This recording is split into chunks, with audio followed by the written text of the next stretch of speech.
ಚಿತ್ರದುರ್ಗದ ರೇಣುಕಾಸ್ವಾಮಿ ಕೊಲೆ ಪ್ರಕರಣದಲ್ಲಿ ಸೀಸ್ ಮಾಡಿದ್ದ ಹಣ ವಾಪಸ್ ನೀಡುವಂತೆ ದರ್ಶನ್ ಹಾಗೂ ಪ್ರದೋಷ್ 52ನೇ ಸೆಷನ್ಸ್ ಕೋರ್ಟ್ಗೆ ಅರ್ಜಿ ಸಲ್ಲಿಕೆ ಮಾಡಿದ್ದಾರೆ.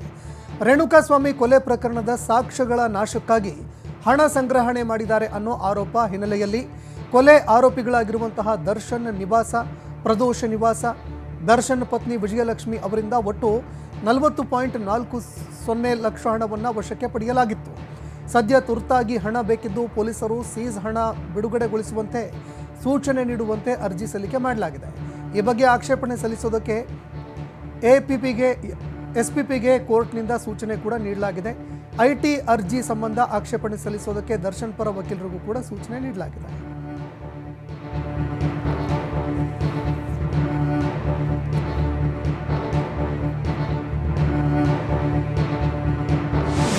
ಬೆಳಗಾವಿ ಜಿಲ್ಲೆಯ ಹುಕ್ಕೇರಿ ತಾಲೂಕಿನ ಕೋಚರಿ ಗ್ರಾಮದ ಚೆಕ್ ಡ್ಯಾಂ ನೀರು ಪೋಲಾಗ್ತಾ ಇದೆ ಅಂತ ಸಣ್ಣ ನೀರಾವರಿ ಇಲಾಖೆ ಅಧಿಕಾರಿಗಳ ವಿರುದ್ಧ ರೈತರು ಆಕ್ರೋಶ ಹೊರಹಾಕಿದ್ದಾರೆ.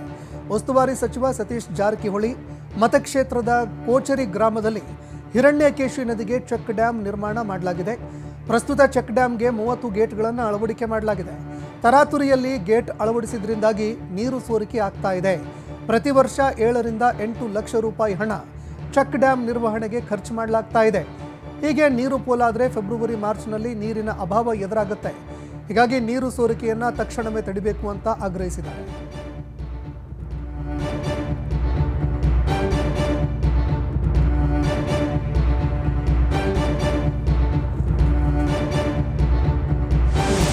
ಕೇಂದ್ರ ಸರ್ಕಾರದಿಂದ ಕರ್ನಾಟಕ ರಾಜ್ಯಕ್ಕೆ ಜಿಎಸ್ಟಿ ಬಾಕಿ ತಾರತಮ್ಯ ವಿಚಾರಕ್ಕೆ ಗೃಹ ಸಚಿವ ಡಾಕ್ಟರ್ ಜಿ ಪರಮೇಶ್ವರ್ ಪ್ರತಿಕ್ರಿಯೆ ಕೊಟ್ಟಿದ್ದಾರೆ. ನಾವು ಮೊದಲಿನಿಂದ ಹೇಳ್ತಾನೇ ಇದ್ದೀವಿ, ಜಿಎಸ್ಟಿ ಕಟ್ಟೋದರಲ್ಲಿ ನಾವು ಎರಡನೆಯವರು, ಅದಕ್ಕೆ ಪೂರಕವಾಗಿ ಕೊಡಿ ಅಂತ ನಾವು ಕೇಳಿದ್ದೀವಿ. ರಾಜ್ಯದಲ್ಲಿ ಇನ್ನೂ ರಸ್ತೆಗಳಾಗಬೇಕು, ಅಭಿವೃದ್ಧಿ ಕೆಲಸಗಳಾಗಬೇಕು. ಜಿಎಸ್ಟಿ ಬಾಕಿ ಕೊಟ್ಟರೆ ತಾನೇ ಅಭಿವೃದ್ಧಿ ಮಾಡೋದಕ್ಕೆ ಸಾಧ್ಯ. ಕೇಂದ್ರ ಸರ್ಕಾರ ಹಣ ಕೊಟ್ಟರೆ ಅಭಿವೃದ್ಧಿ ಆಗುತ್ತೆ. ಈ ವಿಚಾರದ ಬಗ್ಗೆ ಮುಖ್ಯಮಂತ್ರಿಗಳು ಯೋಚನೆ ಮಾಡ್ತಾ ಇದ್ದಾರೆ ಅಂತ ಪ್ರತಿಕ್ರಿಯೆ ಕೊಟ್ಟಿದ್ದಾರೆ.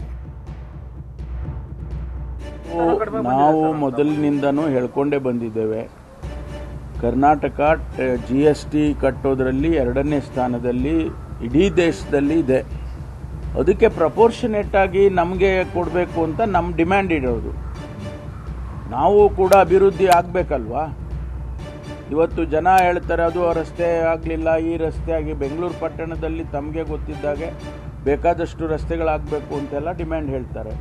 ನಮಗೆ ಕೇಂದ್ರ ಸರ್ಕಾರ ನಮ್ಮ ಟ್ಯಾಕ್ಸ್ ಹಣ ನಮ್ಗೆ ಕೊಟ್ಟರೆ ಅಭಿವೃದ್ಧಿಗೆ ಅದನ್ನೆಲ್ಲ ಉಪಯೋಗಿಸ್ತೀವಿ. ಅವ್ರು ಕಂಡೀಷನ್ ಹಾಕಿ ಕೊಡಲಿ, this money has to be spent only on developments ಅಂತ ಬೇಕಾದ್ರೆ ಕಂಡೀಷನ್ ಹಾಕಿ ಕೊಡಬೇಕಲ್ಲ. ನಾವು ಮಹದೇವಪ್ಪ ತಾತ ಜಾತ್ರಾ ಮಹೋತ್ಸವ ಅದ್ದೂರಿಯಾಗಿ ನಡೆದಿದೆ. ಬಳ್ಳಾರಿಯ ಅಲ್ಲಿಪುರದ ಪವಾಡ ಪುರುಷನ ಜಾತ್ರಾ ಮಹೋತ್ಸವದಲ್ಲಿ ಸಹಸ್ರಾರು ಭಕ್ತರ ಹರ್ಷೋದ್ಗಾರದ ಮಧ್ಯೆ ರಥೋತ್ಸವ ನಡೆಯಿತು. ಎತ್ತಿನ ಗಾಡಿ ಮೂಲಕ, ಪಾದಯಾತ್ರೆ ಮೂಲಕ ಜನ ಜಾತ್ರೆಗೆ ಆಗಮಿಸಿದರು. ಕೋಲೆ ಬಸವ ಮೆರವಣಿಗೆ, ನಂದಿಕೋಲು, ಸಕಲ ಮಂಗಳ ವಾದ್ಯ ಮೇಳಗಳೊಂದಿಗೆ ರಥೋತ್ಸವ ನೆರವೇರಿತು. ಭಕ್ತಾದಿಗಳಿಗೆ ದಾರಿಯ ಮಧ್ಯದಲ್ಲಿ ಅಲ್ಲಲ್ಲಿ ಪ್ರಸಾದದ ವ್ಯವಸ್ಥೆ ಕೂಡ ಮಾಡಲಾಗಿತ್ತು.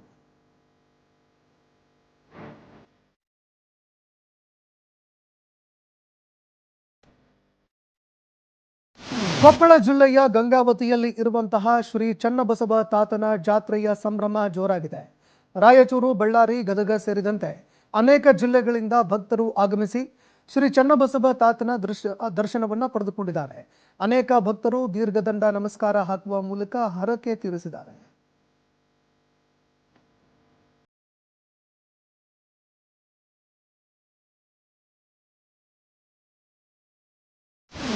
ಡಾಕ್ಟರ್ BR ಅಂಬೇಡ್ಕರ್ ಅವರ ಹೆಸರನ್ನ ಹೇಳುವಂಥದ್ದು ಫ್ಯಾಷನ್ ಆಗಿದೆ ಎಂದಿದ್ದ ಕೇಂದ್ರ ಗೃಹ ಸಚಿವ ಅಮಿತ್ ಶಾ ವಿರುದ್ಧ ಹುಬ್ಬಳ್ಳಿಯಲ್ಲಿ ಮತ್ತೆ ಪ್ರತಿಭಟನೆ ನಡೆಯಿತು. ವಿವಿಧ ಸಂಘಟನೆಗಳ ನೇತೃತ್ವದಲ್ಲಿ ಪ್ರತಿಭಟನೆ ನಡೆದಿದೆ. ಅಮಿತ್ ಶಾ ಪ್ರತಿಕೃತಿಯನ್ನ ದಹಿಸಿ ಆಕ್ರೋಶ ವ್ಯಕ್ತಪಡಿಸಿದ್ದಲ್ಲೇ ಅಣಕು ಶವ ಸಂಸ್ಕಾರ ಮಾಡಿ ಅಸ್ಥಿ ವಿಸರ್ಜನೆ ಮಾಡುವ ಮೂಲಕ ಪೂಜಾ ವಿಧಿವಿಧಾನಗಳನ್ನು ನೆರವೇರಿಸಿ ಆಕ್ರೋಶ ಹೊರಹಾಕಿದ್ದಾರೆ. ಇತ್ತೀಚೆಗಷ್ಟೇ ಹುಬ್ಬಳ್ಳಿ, ಧಾರವಾಡ ಬಂದ್ಗೂ ಕರೆ ನೀಡಿ ಅಮಿತ್ ಶಾ ವಿರುದ್ಧ ಆಕ್ರೋಶ ಹೊರಹಾಕಲಾಗಿತ್ತು.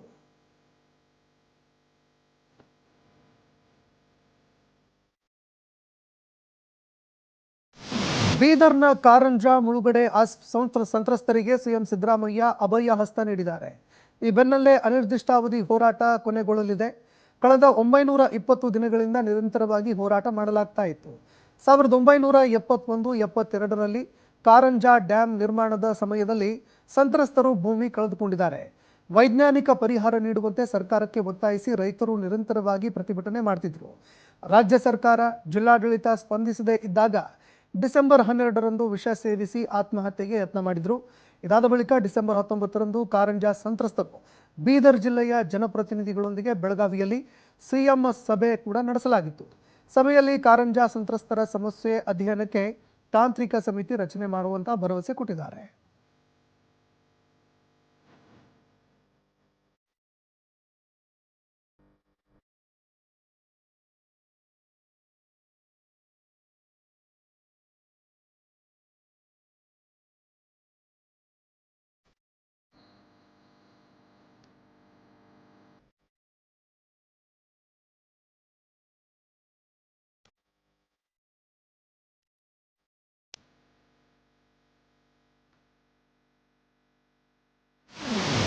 ಬೆಳಗಾವಿಯಲ್ಲಿ ಭೂಮಾಪನ ಇಲಾಖೆಯಲ್ಲಿ ಕರ್ತವ್ಯ ಲೋಪ ಕಂಡುಬಂದಿರುವ ಹಿನ್ನೆಲೆ ಇಲಾಖೆಯ 3 ಅಧಿಕಾರಿಗಳನ್ನು ಅಮಾನತುಗೊಳಿಸಲಾಗಿದೆ.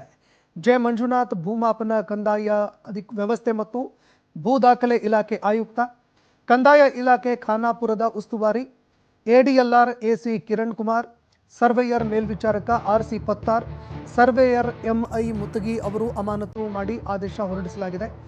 ಕಂದಾಯ ಮತ್ತು ವ್ಯವಸ್ಥೆ ಮತ್ತು ಭೂ ಇಲಾಖೆ ಆಯುಕ್ತ ಜೆ ಮಂಜುನಾಥ್ ಆದೇಶ ಹೊರಡಿಸಿದ್ದಾರೆ.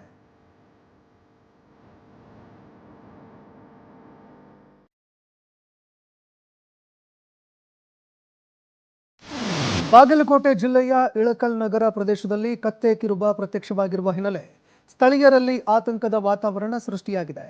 ಕಳೆದ 3 ದಿನಗಳ ಹಿಂದೆ ವೀರಮಣಿ ಕ್ರೀಡಾಂಗಣದಲ್ಲಿ ಕತ್ತೆ ಕಿರುಬ ಪ್ರತ್ಯಕ್ಷವಾಗಿತ್ತು. ಸ್ಥಳೀಯರು ಮೊಬೈಲ್ನಲ್ಲಿ ಕತ್ತೆ ಕಿರುಬ ಸಂಚಾರ ಮಾಡುತ್ತಿರುವ ವಿಡಿಯೋ ತಡರಾತ್ರಿ ಸೆರೆ ಹಿಡಿದಿದ್ರು.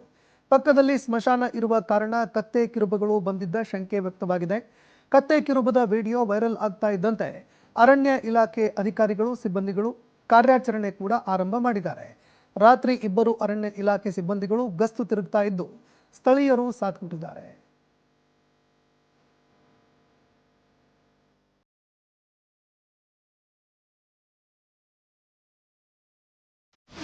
ಒಂದು ಕಣ್ಣು ಕಳೆದುಕೊಂಡಿದ್ರು 100% ಅಂಗವೈಕಲ್ಯ ಅಂತ ಸುಪ್ರೀಂ ಕೋರ್ಟ್ ಮಹತ್ವದ ಆದೇಶ ಹೊರಡಿಸಿದೆ.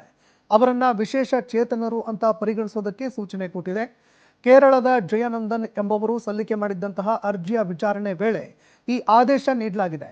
ಘಟನೆ ಏನಾಗಿತ್ತು ಅಂದ್ರೆ, ಜಯನಂದನ್ ಅವರಿಗೆ 2005ರ ಫೆಬ್ರವರಿ 15ರಂದು ಅಪಘಾತ ಆಗಿತ್ತು. ಈ ಅಪಘಾತದಲ್ಲಿ ಜಯನಂದನ್ ಒಂದು ಕಣ್ಣಿನ ದೃಷ್ಟಿಯನ್ನು ಕಳೆದುಕೊಂಡಿದ್ರು. ಆಗ ಪರಿಹಾರ ಕೋರಿ ಕೋರ್ಟ್ ಮೊರೆ ಹೋಗಿದ್ರು. ಮೋಟಾರ್ ವಾಹನಗಳ ಅಪಘಾತದ ಪರಿಹಾರ ಪ್ರಾಧಿಕಾರಕ್ಕೆ ಪರಿಹಾರಕ್ಕೆ ಆದೇಶ ನೀಡಿ 49% ವಿಶೇಷ ಚೇತನ ಅಂತ 8.7 ಲಕ್ಷ ಪರಿಹಾರ ನೀಡುವಂತೆ ಆದೇಶ ಕೊಟ್ಟಿತ್ತು. ಇದನ್ನು ಪ್ರಶ್ನಿಸಿ ಸುಪ್ರೀಂ ಕೋರ್ಟ್ ಮೆಟ್ಟಿಲೇರಿದ್ದ ಜಯನಂದನ್ ಪರವಾಗಿ ಕೋರ್ಟ್ ತೀರ್ಪು ನೀಡಿ ಆದೇಶ ಹೊರಡಿಸಿದೆ.